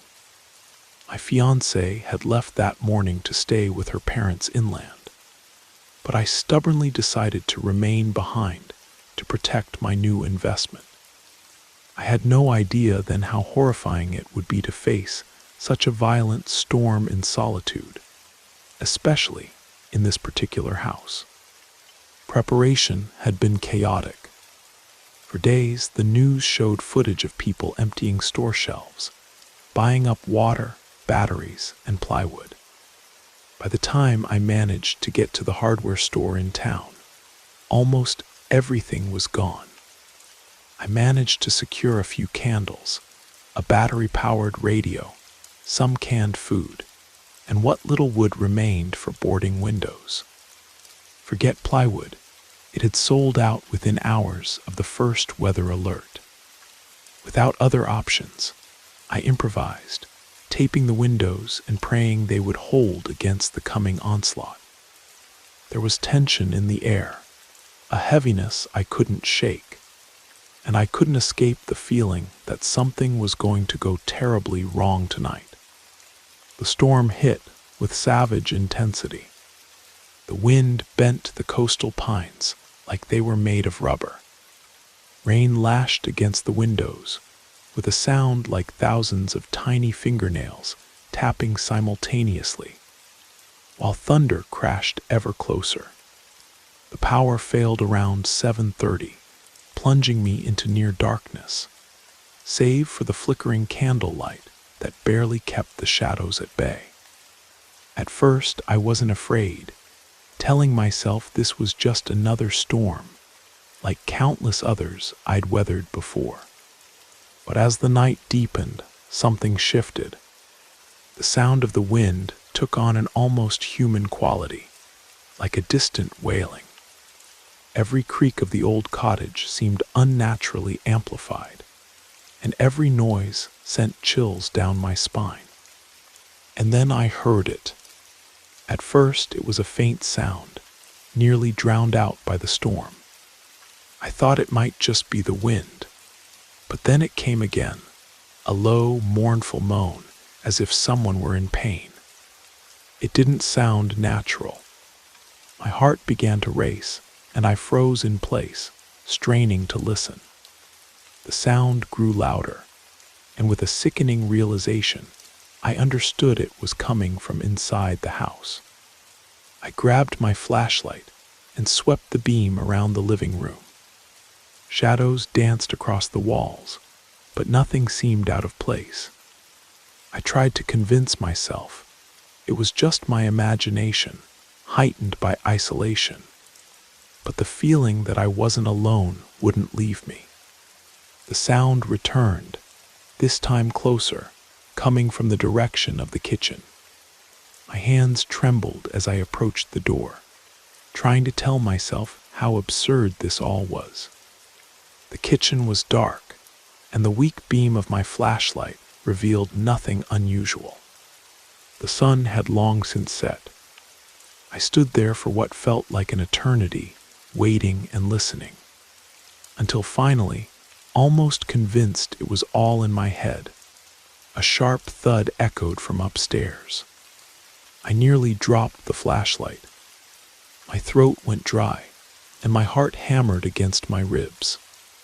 Every instinct screamed at me to stay put, but I had to know. I ascended the narrow spiral staircase, each step groaning beneath my weight as if warning me to turn back. At the top, I shined my light down the hallway. The door to what had once been the lighthouse keeper's bedroom was slightly ajar, swaying gently as if someone had just passed through. My stomach lurched. I was certain I had closed all the doors before the storm hit. Taking a deep breath, I pushed the door open. The room appeared empty, nothing out of the ordinary. I checked the closet, and under the ancient four-poster bed, nothing. I sighed with relief, but it was short-lived.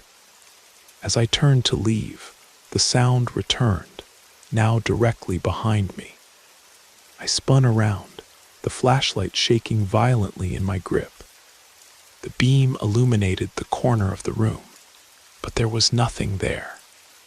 Just an empty corner, and the persistent sound of water dripping from a leak in the ceiling I hadn't noticed before. Except, the drips weren't hitting the floor. They were disappearing midair, as if being caught by something or someone invisible to my eyes. I ran downstairs, heart pounding, back to the living room. I collapsed onto the couch, clutching the flashlight like a lifeline. The storm still raged outside, but inside the house, An unnatural silence had fallen. The normal sounds of the old cottage had vanished. Minutes felt like hours as I tried to make sense of what I'd heard and seen. Was it the wind? The storm? My imagination? Just as I started to calm myself, a thunderous boom shook the house, as if the front door had been violently slammed shut. I jumped up instantly, my flashlight beam dancing wildly as I rushed to the entrance. The door was closed, the deadbolt still engaged. No one could have entered, yet the sound had been unmistakable. With trembling hands, I unlocked the door and shined my light onto the porch. It was empty, the storm continuing its assault. I closed the door and leaned against it, breathing heavily. That's when I saw something that made my blood freeze in my veins. On the floor just inside the door were wet footprints leading into the house. Not my own, these were much larger, and they appeared to be made by old-fashioned boots, the kind a lighthouse keeper might have worn decades ago. They led in a meandering path to the center of the room, and then simply stopped. No returning footprints, no indication of where their owner had gone. And they were slowly fading, one by one, from the door toward the center of the room, as if whoever, or whatever, had made them was walking again, invisible to my eyes. The rest of the night passed in a haze of terror and confusion. A curious smell of pipe tobacco and sea salt began to permeate the air, though I had never smoked and hadn't been down to the beach that day. The strange noises ceased, but the feeling of being watched remained. I sat rigid on the couch, gripping the flashlight, until the first light of morning filtered through the storm clouds. When it was all over, I searched the house from top to bottom. There were no signs of an intruder, no explanations for the noises, the footprints, or the smell that still lingered faintly in the hallway. I still have no idea what happened that night. 3 days later, while cleaning up storm debris, I discovered an old box of photographs in the garden shed. Among them was a faded picture of a stern-faced man in a lighthouse keeper's uniform, standing on the very porch where I had seen the footprints appear. According to the inscription on the back, he had vanished during a devastating nor'easter in 1922. His body never found, but his footprints discovered leading from the lighthouse to the cottage door, where they mysteriously ended. I sold the house the following week. All I know for certain is that I thought I was alone that night, and I have never felt such bone-chilling fear since. Some storms, it seems, bring back more than just wind and rain from the past.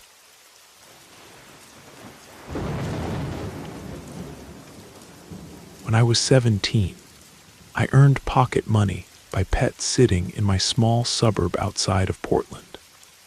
There was something special about spending time with animals instead of people. They never criticized your choice of movies or your haircut. In mid-November, I got a call from Mrs. Carmichael, the owner of an international restaurant chain. She was one of those clients I only saw during holidays when the wealthy folks in our town jetted off to exotic locations. This time, she and her husband were flying to Switzerland for some culinary show. "We need you to stay for 3 nights with Hercules," she said in her distinctive, slightly nervous voice. Hercules was their German Great Dane, weighing a solid 200 pounds, as majestic as a horse, but as gentle as a kitten. "We'll pay double the rate, double the rate." I agreed immediately. The Carmichael's house wasn't just a house.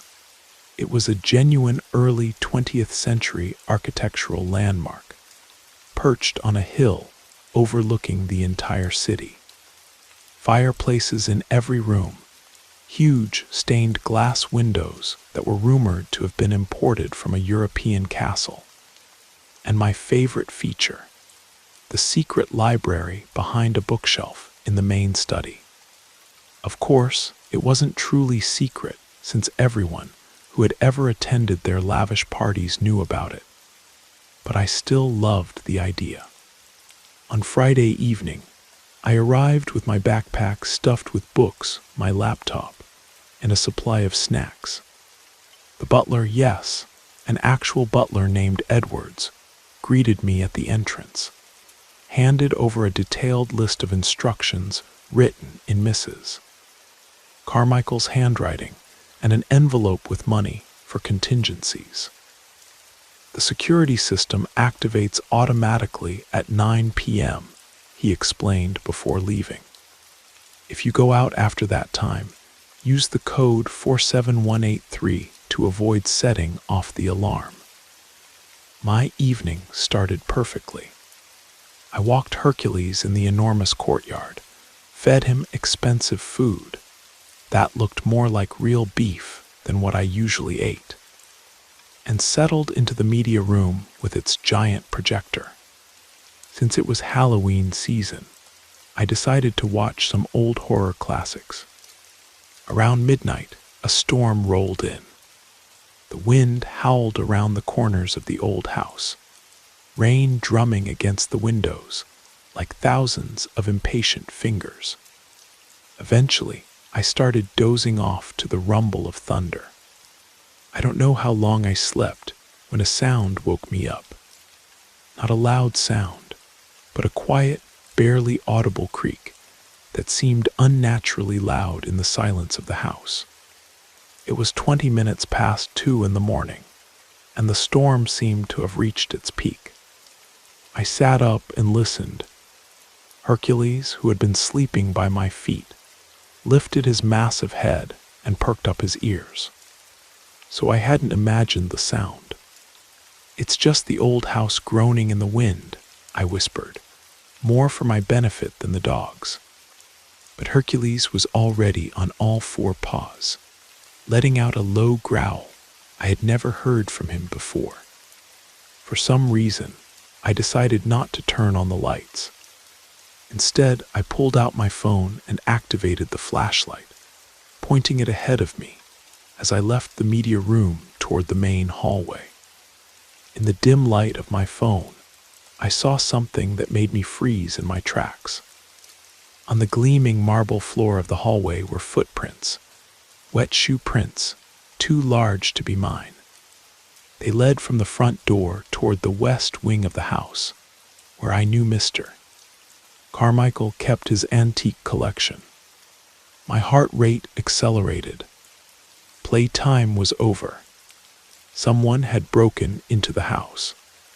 I whispered a command for Hercules to stay behind me, though he seemed more ready to confront the stranger than I was. My brain worked quickly, weighing options. Call the police now.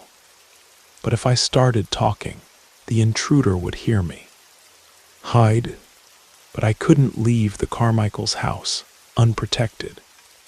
With a courage I didn't feel, I followed the footprints, trying to step as quietly as possible.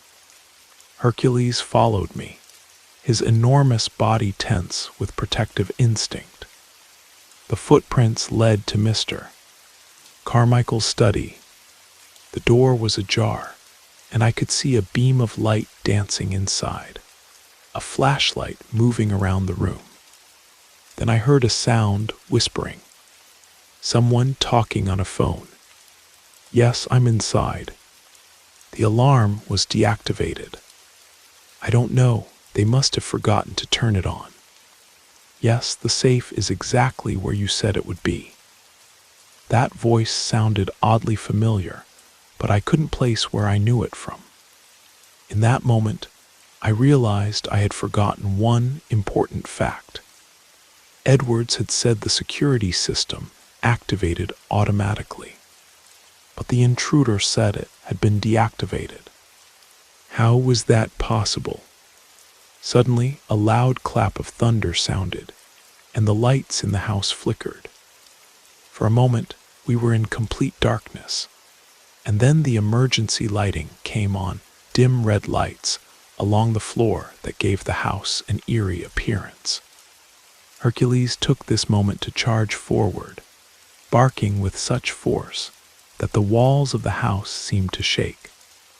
I ran after him, no longer trying to be quiet. When I reached the study, I saw a man in black clothing trying to fend off a 200-pound German Great Dane determined to protect his home.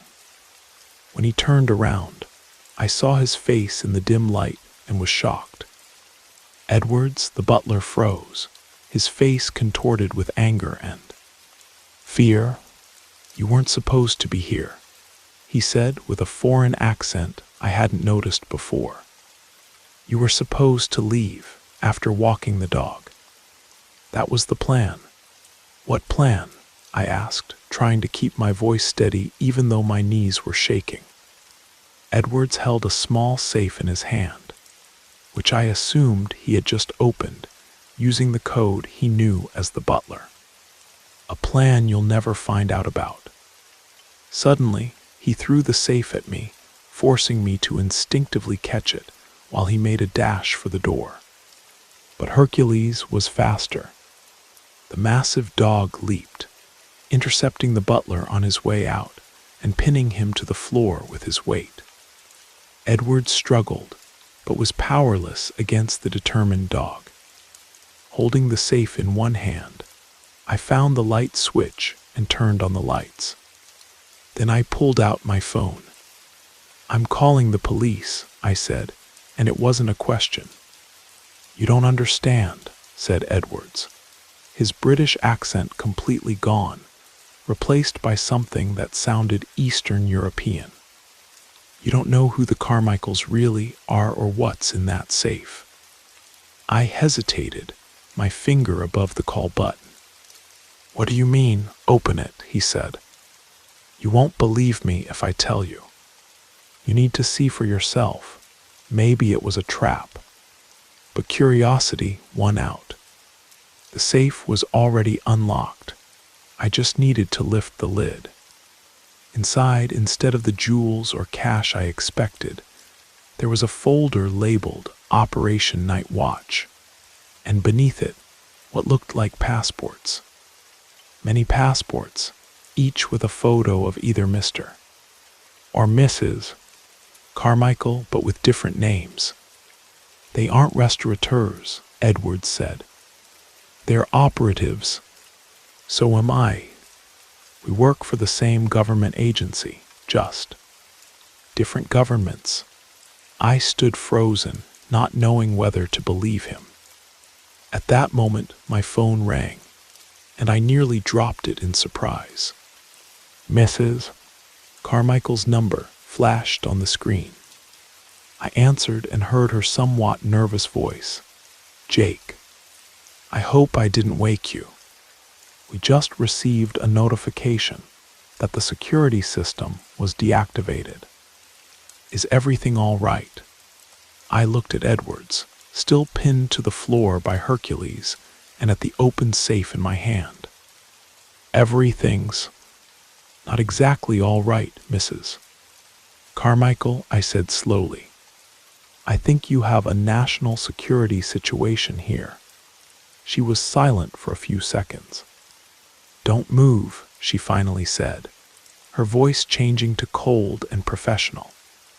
"A team will be there in 5 minutes." And indeed, in less than 5 minutes, I heard the sound of a helicopter over the house, followed by the quick, precise footsteps of people entering through the main doors. Men and women in black uniforms, with no identifying markers, flooded the home. As I was later explained, after signing several non-disclosure agreements, the Carmichaels were indeed intelligence operatives working undercover, tracking a network of foreign spies. Edwards was a double agent trying to steal their list of contacts. You handled it better than some of our recruits, Mr. Carmichael told me the next day, handing me an envelope. Here's your fee for dog sitting, and a small bonus for helping prevent an international incident. When I opened the envelope later, I discovered that the small bonus covered all my college expenses. Since then, I've continued pet sitting, but I now always check what the owners really do for a living. And you know what? Hercules received a special commendation from some government agency that formally doesn't exist. The most important lesson: when you feel something is off, trust your intuition. And also, large dogs can be your best defense against international espionage. You never know when you'll need it.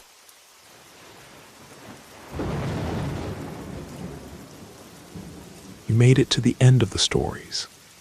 That means it's the perfect time to subscribe so you don't miss future episodes. And if you haven't already, leave a like and drop a comment.